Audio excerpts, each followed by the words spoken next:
గణేశుడు కూడా అయ్యప్ప మాల వేసుకున్నాడు అని మీకు తెలుసా? పరమశివుడికి కార్తీక మాసం అంటే చాలా ఇష్టం. ఈ కార్తీక మాసంలో శివుడు కూడా అయ్యప్ప మాల వేసుకుంటాడు. అలా శివుడు అయ్యప్ప మాల వేసుకుని ధ్యానం చేస్తూ ఉండడం మన బుజ్జి గణపయ్య చూస్తాడు. నాన్నగారేంటి ఈ రోజు కొత్తగా నల్ల బట్టలు వేసుకున్నాడు అని ఆశ్చర్యపోయి శివుడి దగ్గరికి వెళ్లి, నాన్న ఎందుకు మీరు నల్ల బట్టలు వేసుకున్నారు అని అడగగా, గణేశ నేను అయ్యప్ప దీక్ష వేశాను అని అంటాడు. అయ్యప్ప దీక్షనా అంటే ఏంటి తండ్రి? ఈ అయ్యప్ప ఎవరు అని అడగగా శివుడు నవ్వుతూ, అయ్యప్ప నీకు తమ్ముడు అవుతాడు నాయన అని మొత్తం అయ్యప్ప కథని మరియు అయ్యప్ప మాల ఎలా వేసుకోవాలి, దీక్ష ఎలా పాటించాలి అనే విషయాలు అన్ని గణేశుడికి చెబుతాడు. గణేశుడు బాధపడు, నాకు తమ్ముడు ఉన్నాడా, నేను నా తమ్ముడిని వెంటనే చూడాలి అని, సరే నాన్న నేను కూడా అయ్యప్ప మాల వేస్తా అనగా శివుడే గురుస్వామి లాగా మారి గణేశుడికి అయ్యప్ప మాల వేస్తా. అలా 40 రోజుల తర్వాత ఇరుముడి కట్టుకుని శబరిమలకు బయలుదేరుతాం. అలా ఇద్దరు 18 కొండలు ఎంతో కష్టపడి ఎక్కి శబరిమల ఆలయానికి వెళతారు.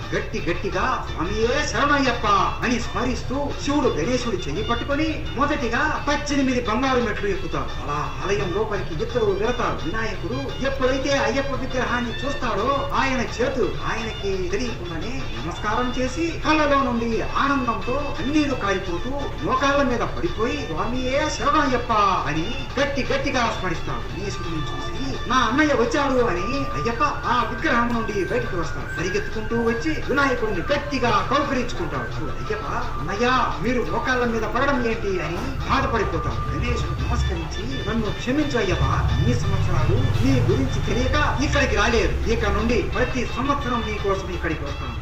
ప్రేమతో కౌకిలించుకుంటాడు. శివుడు కూడా వారి ఇద్దరిని ప్రేమతో కౌకిలించుకుంటాడు. శివుడు నవ్వుతూ, గణేశ నువ్వు ఎంతో కష్టపడి మండలి ఎక్కి వచ్చావు కదా, నువ్వు ఏం కోరిక కోరినా అయ్యప్ప తీరుస్తాడు, నీకేం కావాలో కోరుకో అనగా గణేశుడు అయ్యప్ప వైపు చూసు, ఆకలి వేస్తోంది, నా కడుపు నింపు తమ్ముడు అని అంటాడు. అయ్యప్ప నవ్వుతూ విందు భోజనం ఏర్పాటు చేస్తాడు. అలా ఆ రోజు మొత్తం ఆనందంతో గడుపుతాడు. ఇక ఇంటికి వెళ్దామా నాన్న అని గణేశుడు అనగా, లేదు నాయన, చెయ్యవలసిన పని ఒకటి ఉంది అని మందిరం బయటికి వచ్చి కొబ్బరికాయను తీసుకుని మాలికా పురోత్తమ ఆలయం చుట్టూ దొరికించి చివరిగా ఆ కొబ్బరికాయను ఇద్దరు కొడతారు. ఆ తరువాత ప్రసాదాన్ని తిని వెనక్కి బయలుదేరే సమయంలో మళ్ళీ పంబా నదిలో స్నానం చేసి వెళతారు. నాయకుడు కైలాసానికి చేరుకుని మళ్ళీ ఇద్దరు మనసారా అయ్యప్పని పూజిస్తారు. అయ్యప్ప మాల ఎలా పడితే అలా తీయకుండా గురుస్వామి సహాయంతో తీయాలి గణేశ అని శివుడే గణేశుడి మాలను తీశారు. ఎందుకు వేసుకుంటారు? అయ్యప్ప మాల వేసుకున్నాక ఏ నియమాలు పాటించాలో మీకు తెలుసా? ఇవన్నీ తెలుసుకోవాలి అంటే మన ఛానల్లో పెద్ద వీడియో పెట్టాము, మిస్ అవ్వకుండా